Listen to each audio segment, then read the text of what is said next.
Hey, Shawn here. Guess what? We have our first Throwback Thursday winner and our first Throwback Thursday lesson happening right now. So, before we get into what song we're going to learn today, I do want to say thanks for making this thing a huge success. We had 175 people cast their vote on the first round of this thing, and that makes me believe that we can make this a thing. So, we're going to keep it rolling. Just like before, in the description, you'll have a link to vote for the next round. But just hold up. The contenders for the first round were Damien Rice with Cannonball, the Foo Fighters with Stranger Things Have Happened, and Justin Timberlake with What Goes Around Comes Around. So here are the tallies. Damien Rice came in with 54 votes. Foo Fighters came in with 42, and the clear winner of this round, Justin Timberlake, with 79 votes. So we're going to take a look at what goes around comes around in today's lesson. But the songs for the next round are Paramore's The Only Exception, Cyndi Lauper's Time After Time, and The Flaming Lips' Do You Realize? 3 amazing songs. Go in the description. Vote for which one you want to see in the next round of Throwback Thursdays. And here it is, the first lesson, Justin Timberlake's What Goes Around Comes Around.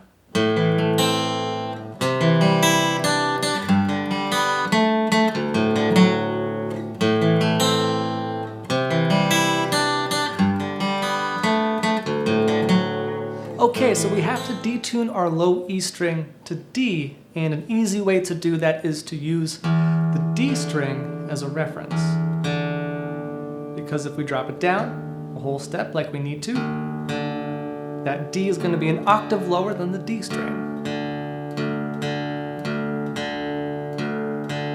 Right there's pretty good. Okay, so before we get into those arpeggios, let's talk about that lick that happens at the beginning of the song, that kind of sitar sounding lick. Here it is.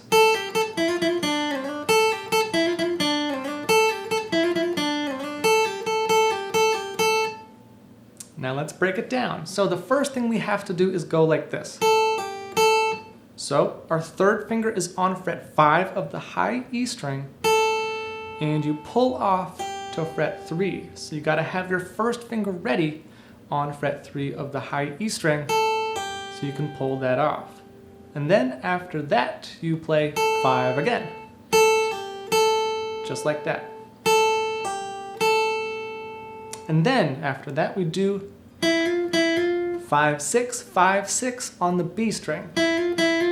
Now, those are hammer-ons, and I'm playing them with my third and fourth fingers, and that can be kind of tough for some people. So if you need to do 2 and 3, or even 1 and 2 to make that happen, that's totally cool.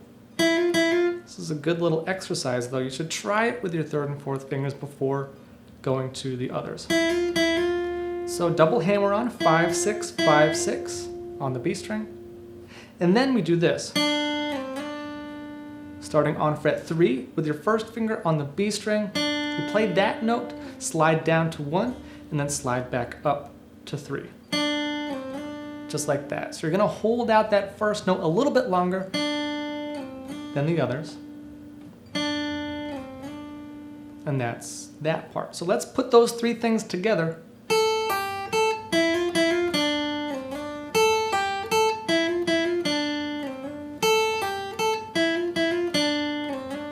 And you play it 3 times in a row. Okay? Now after that, you do that part where they're restarting the sample over and over again. Like that. So here's how you do this part. We're going to start again with our 5, pull off to 3, and then back to 5, like we did at the beginning of this lick. Cool? And then we're going to go, which is 5 to 3, 5 to 3, pull-offs for both of those, and then you play 5 again on the end.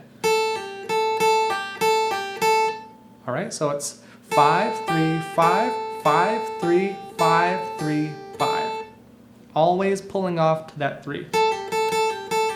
So you're only really like playing on the 5. Just like that. Here it is slow. Okay, now let's put it all together.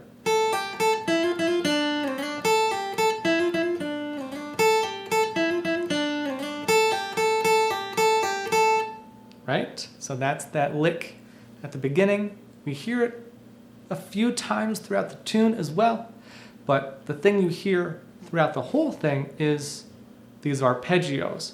So let's take a look at these different chords we're going to use.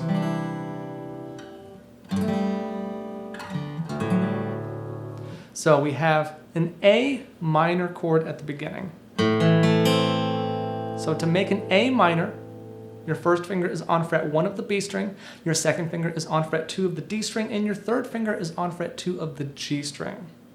And this arpeggio goes like this. We're going to go A, D, G, B.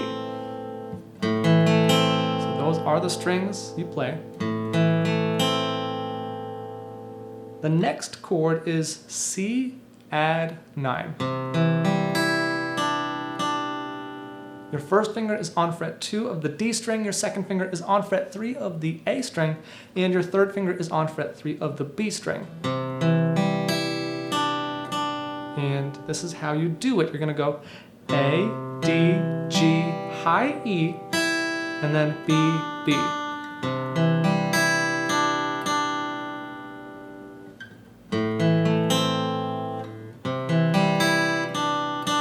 Now what's cool about this arpeggio is you don't have to put your third finger down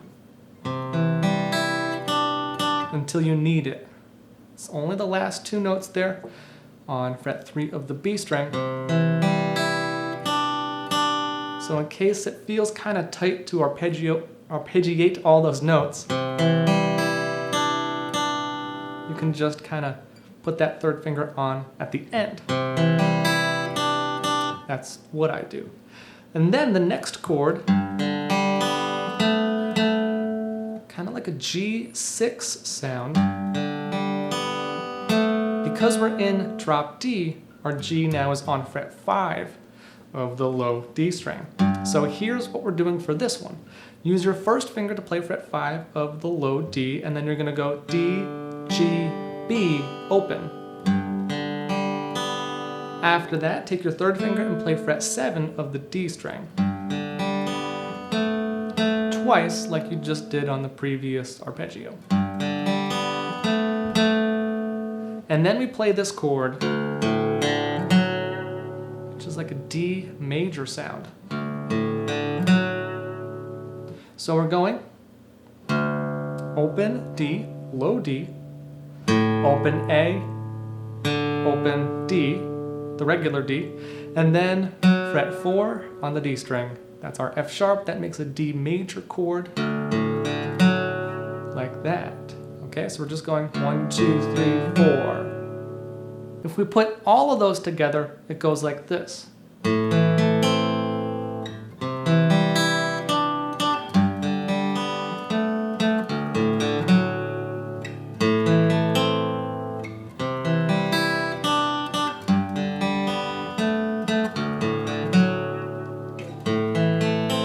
And that's the main section of this song. You just play that for the verse, you play it for the chorus, you just keep going around and around with this arpeggio. Of course, it's faster.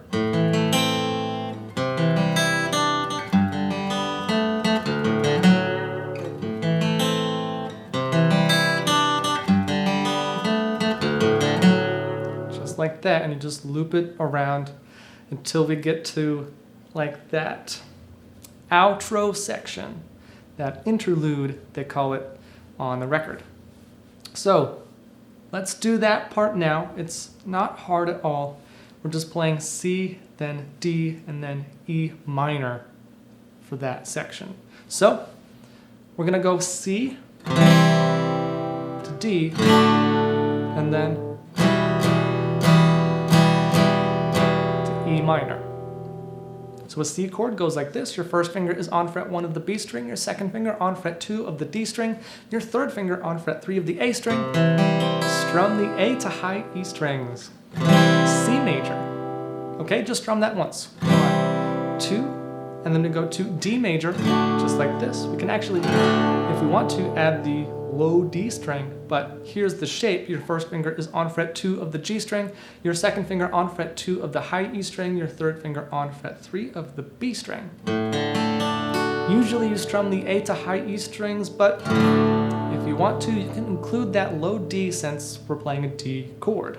All right? And then we do an E minor. Now, because we're in drop D, our E minor looks a little different.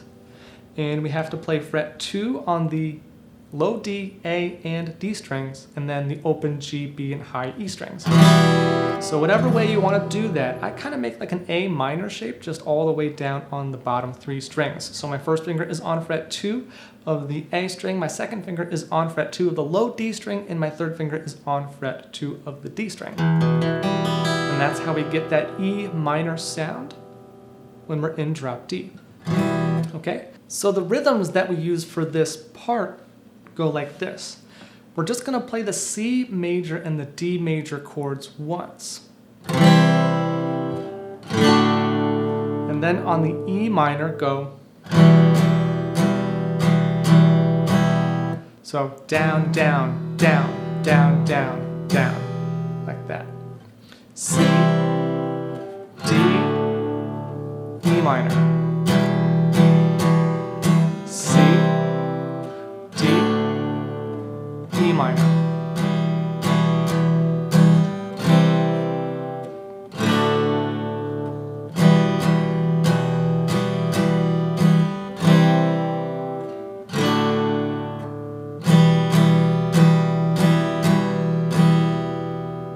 And there you go. Those are all the pieces to this song. So it's pretty cool. We have these arpeggio patterns and these big, grand chords at the end of the song. And that's all you need, plus that sitar lick that goes kind of interspersed throughout the whole song.